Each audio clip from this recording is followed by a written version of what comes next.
예, 시장의 핵심 이슈들 진단하는 마켓 주민 시간입니다. 현대기아차가 생각보다 좋은 실적을 발표했어요. 그러면서 자동차 관련주들도 탄력 있게 가고요. 오늘도 전반적으로 약한 가운데 자동차주들의 흐름은 상대적으로 괜찮습니다. 호실적을 낸 배경은 무엇인가? 또 앞으로 성장세를 이어갈 수 있을까? 리더스 인덱스 박주근 대표님과 말씀 나누도록 하겠습니다. 네, 박주근 대표님 어서 오십시오. 네, 안녕하세요. 그러게요. 생각보다 아주 선방했다고 볼 수가 있는 건데요. 네, 그렇습니다. 실적 추이랑 선방 배경은 무엇인지 설명해 주십시오. 네, 현대기아차가 25일 실적을 발표했는데 어닝 서프라이즈였죠. 네. 그러니까 시장 컨센서스보다 높았고 실제로 훨씬 실제 괜찮았어요. 결론적으로 말씀드리면 이유는 두 가지입니다. 일단 모델 믹스에 성공을 했고, 네. 그리고 현재 시장 자체가 수요자 중심 시장이 아니고 공급자 중심의 시장으로 돼 있는 상태에서 모델을 하이엔드 모델 믹싱이 주요했고요. 두 번째는 환율 효과가 좀 컸습니다. 그날 컨퍼런스 콜 할 때 현대 기아차 CFO가 나와서 하는 말이 작년에 사업계획을 세울 때 환율을 1,130원 잡았는데 이미 1,200원 됐으니까 네. 환율 효과가 상당히 컸고, 이 두 가지가 핵심인데, 일단 모델 믹스를 보면 실제 현대 기아차가 작년에 90만 대를 1분기 90만 대를 팔았거든요. 그러면 지난 1분기 얼마를 팔았느냐? 100만 대를 팔았는데 10만 대가 줄었어요. 9.7%나 줄었는데 매출은 더 늘었고. 이게 재밌는 게 영업이익률은 훨씬 더 높아졌어요. 현대차는 영업이익이 16.4% 지난 동기 대비 16.4% 올라서 1조 9천억이었는데 기아차는 훨씬 더 좋습니다. 기아차는 영업이익률이 무려 50%나 더 좋아졌어요. 핵심 이유는 SUV 역합니다. 작년 1분기 때 100만 대를 판 것 중에서 약 44%가 SUV 역화했다면 이번 1분기 때는 90만 대 중에서 무려 52% 이상이 SUV 역화였고, 고급차인 제네시스 차종도 한 1% 가까이 늘었습니다. 이게 무슨 말이냐면 지금 공급자 위주 시장에서 수요는 있는데 공급을 못하다 보니까 좋은 차 위주로 만들고, 그다음에 원재료가 부족하다 보니까 반도체나 원재료가 부족하다 보니까 일단 비싼 차 위주로 만들어서 먼저 파는 전략을 계속 펴고 있는 거죠. 언제부터? 네. 작년 4분기부터.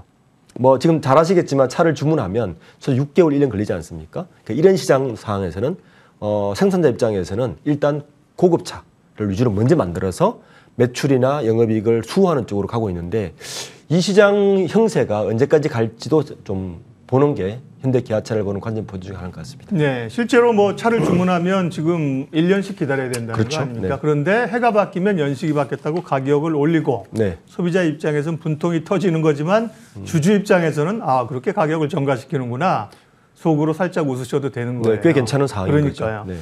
선방을 했는데요. 중요한 게 어쨌든 또 친환경차 부분이잖아요. 전기차 네. 쪽에서의 어떤 성과를 냈는지가 궁금합니다. 현대차가 작년에 전체 자동차 판매량 중에 전기차를 몇 대 팔았느냐? 25만 대를 팔았습니다. 네. 그러니까 어느 정도량이냐면 한 분기별 100만 대를 만드니까 한 500만 대 파는데 그중에 한 5% 정도를 팔았다는 이야기예요. 전기차가요? 네, 전기차요. 네. 올해 목표는 한 7%, 10% 정도 봅니다. 아까 말씀드렸지만 기아차의 영업이익률이 현대차 영업이익률 성과율보다 훨씬 높아요. 그 이유 중에 하나가 전기차 때문, 사실 SUV도 있지만 전기차 때문입니다. 1분기에 유럽연합 시장 자료를 보면 기아차가 서유럽 시장에서만 전기차를 15,000대 가까이 팔았어요. 그러니까 이게 어느 정도 양이냐면요, 전체 판매 시장 점유율의 8.7%로 2위를 했거든요. 테슬라가 1위인데 10%예요. 그러니까 테슬라에 근접했다는 이야기입니다. 최근 뉴스를 보시면 EV6라든지 연일 디자이너 호평을 받고 있어요, 유럽에서. 이런 이유가 이제 기아차의 전기차가 압도적으로 많이 판매되고 있는 건데, 이게 영업이익률과 직결됐다는 이야기입니다.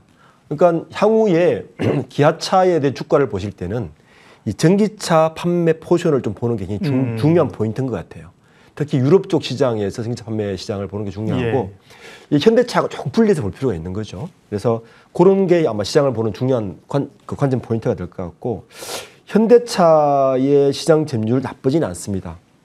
현재 유럽에서 9.8% 정도, 전체 시장에서. 그러니까 유럽 시장에서 한 3위를 기록하고 있어요. 그래서 유럽 쪽에서의 현대 기아차 점유율이 높아지는 것은 역시 친환경차의 영향력이다. 그리고 디자인 영향력이다. 이렇게 보는데 현대차와 기아차는 좀 전기차 부분에서 좀 분리해서 보는 것도 하나 중요한 관전 포인트가 될 것 같습니다. 네, 제품 믹스나 혹은 뭐 비용 감소를 통해서 선방을 했고 또 친환경 전기차 부분에서 두각을 나타냈다. 상당히 어려운 가운데 잘하고 있는 거죠. 근데 이제 전기차가 유럽 쪽에서 말씀하신 것처럼 대단히 선방하고 있는 것 같은데 유럽만 가지고는 안 될 거란 말이에요. 사실은 현대차는 기존 내연기관차 중국에서 사실 보존하고 있고 네. 미국 시장도 크고 전 세계 이 전기차들과의 각축에서 경쟁해서 현대 기아차가 이 존재감을 드러낼 것이냐 그런 뭐 걱정과 기대가 같이 있는 것 같습니다. 네, 그렇습니다. 물론 이제 뭐 세계 유수의 자동차 회사들이 지금 네. 전기차 시장에 다 뛰어들었는데 재밌는 건 토요타의 움직임이에요. 토요타. 네. 예. 토요타가 하이브리드 카는 굉장히 앞섰는데 전기차 시장이 왜 이렇게 부진하지? 뭐 이런 거 하는데 사실 토요타가 1분기 때 발표를 한 걸 보면 전기차에 한 40조를 투자한다는 이야기거든요. 그러니까 전기차를 보는 여러 가지 포인트가 있는데 저는 먼저 플랫폼을 좀 봤으면 좋겠어요.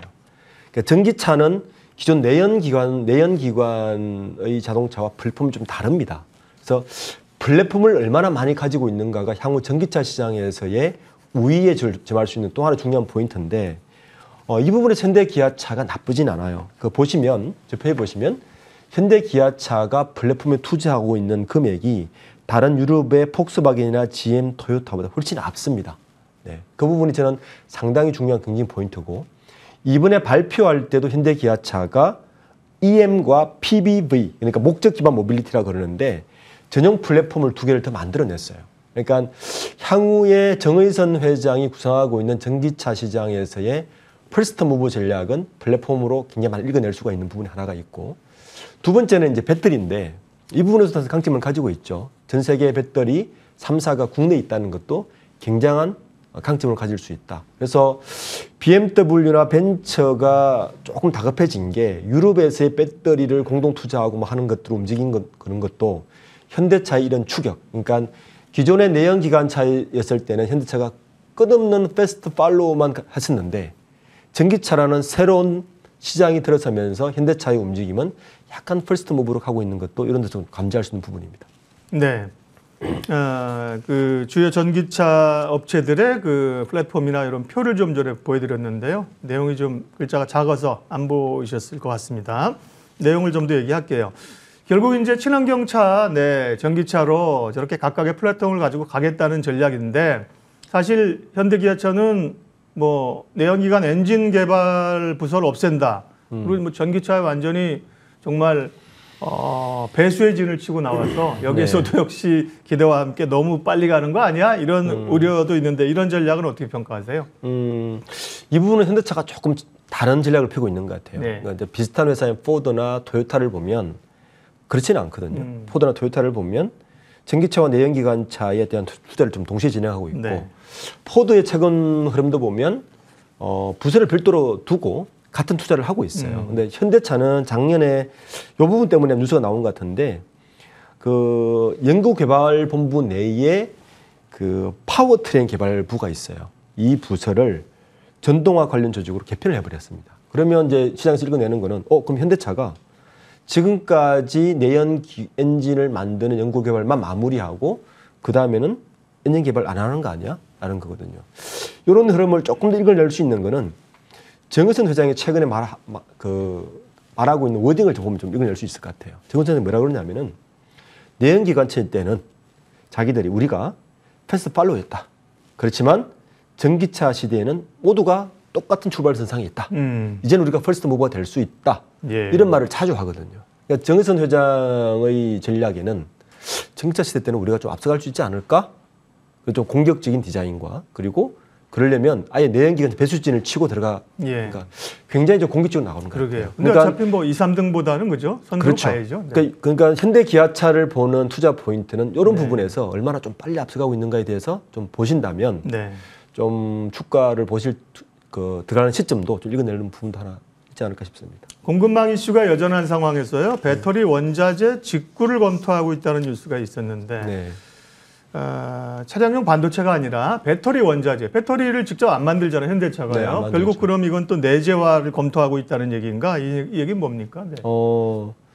일단 원자재 값이 너무 올랐어요. 네. 일단 강판값이 톤당 뭐 15만 원 올랐는데 네. 이거야 뭐 현대제철을 갖고 있으니까 커버가 가능하다고 그렇죠. 이야기를 하지만 예. 문제는 니켈, 리튬, 전기세 배터리 원자재가 70% 폭등하지 않았습니까? 네. 그러니까 당연히 이제 전기차 아까 말씀드렸듯이 퍼스트 무브로 가려다 보니까 전기차 라인업을 해야 되는데 이것 때문에 사실 지금 이제 미국 시장에 투자를 못 하고 있거든요. 미국의 전기차 공장도 투자를 지금 계속 머뭇거리고 있는 이유 중에 하나가 투자해서 세팅해봐야 원자재 공급난이 안 되면 결국은 공장 못 돌릴 텐데 라는 고민에 빠질 수밖에 없는 거죠. 현대차 입장에서는.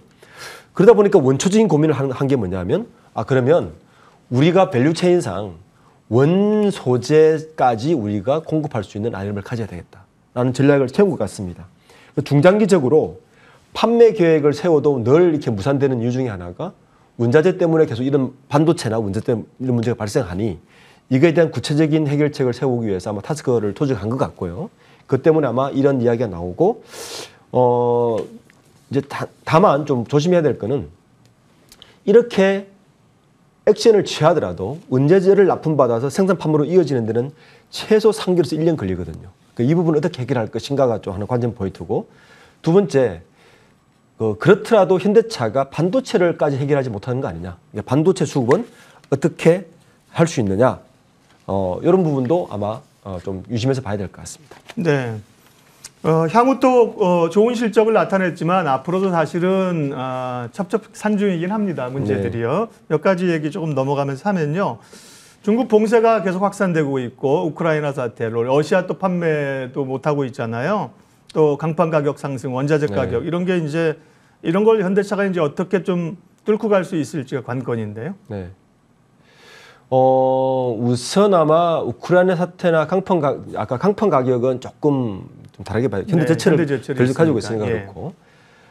현재 뭐 문제는 사실은 배터리하고 니켈 소재일 겁니다. 네. 니켈 뭐 자동차 전기 배터리 소재일 건데 일단 그 강판 외에 다른 소재들은 타스크를 만들어서 직접 자기들이 현대그룹 계열사를 통해서 공급을 해와서 우리가 이거 만들어 올 테니 공급해 올 텐데 만들어 달라고 아마 전략이 필요한 것 같고 배터리 업체한테 반도체 같은 경우는 현대의 계열사 중에 하나를 8인치 웨이퍼 공장과 연합해서 한가 동부라든지 이런 데와 연합해서 하는 지금 전략을 펴고 있는 것 같아요. 왜냐하면 아까 초두에 말씀드린 대로 모델 믹스나 재료 공급이나 반도체 부족 때문에 모델 믹스를 통해서 수익을 지키는 게 한계가 있거든요. 언제까지 가겠습니까? 그러니까 이런 부분들에 대해서 조금 중장기적으로 지금 대응을 하고 있는 것 같습니다. 네. 그 대기업의 중고차 시장 진출도 시장에 큰 이슈가 됐는데요. 뭐 SK나 뭐 롯데나 뭐 이런 쪽은 뭐 기존에 이제 일부 좀 진출해 있는 적도 있고 현대기아차도 중고차 시장 관심이 꽤 있죠. 네, 그럼요. 네. 관심 있죠. 근데 이 중고차 시장은 좀 다른 측면에서 봐야 됩니다. 이 어떤 측면에서 봐야 되냐면 현재 아까 전기차가 전체 판매량이 5%잖아요. 네. 올해 되면 7, 8% 내지는 10% 좀 될 것 같은데 그러면 어떤 상황이 벌어지느냐. 그리고 전기차가 시장에 판매되고 사용된 게 10년 됩니다. 그러면 시장 판도가 완전히 바뀌는 게 내연기관차 다르게 리사이클 시장이 엄청 커집니다. 그러니까 그때부터는 중고차의 배터리를 누가 확실하게 공급체와 수급체를 갖고 있느냐가 네. 자동차 산업 경쟁력의 핵심이 될 겁니다.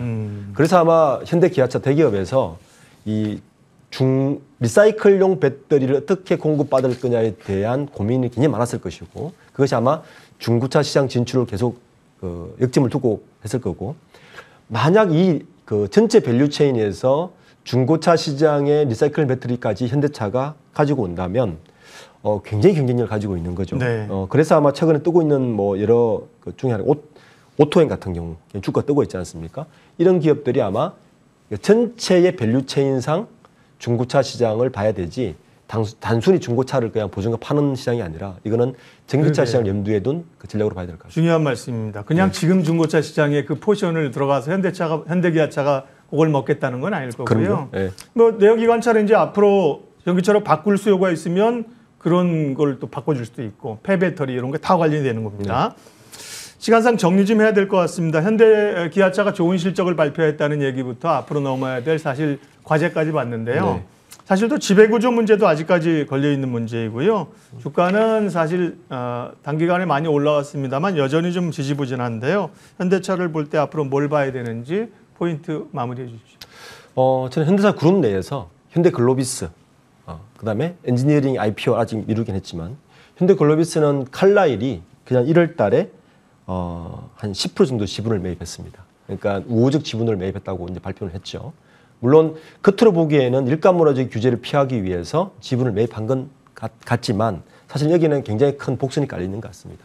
그러니까 여기 뭐가 깔려 있냐면은 태그 언론이 깔려 있어요. 그러니까 무슨 말이냐면 최대 주주인 정의선 회장이 글로비스 지분을 매도할 때는 칼라일도 같은 가격에 매도할 수 있는 옵션이 깔려 있다는 이야기예요. 이 말은 지배구조 개편에서 엘리엇에게 한번 당했던 그 현대차 그룹이 칼라일을 등에 업고 지배구조 개편에 굉장히 적극적으로 임박하고 있다. 그래서 현대글로비스, 현대모비스 같은 그 지배구조주를 좀 유심히 보는 것도 원래 중요한 관전 포인트가 될 것 같습니다. 예, 마켓 주민 오늘은 현대 기아차 얘기 집중적으로 분석했습니다. 리더스 인덱스 박주근 대표님 함께했습니다. 고맙습니다. 네, 고맙습니다.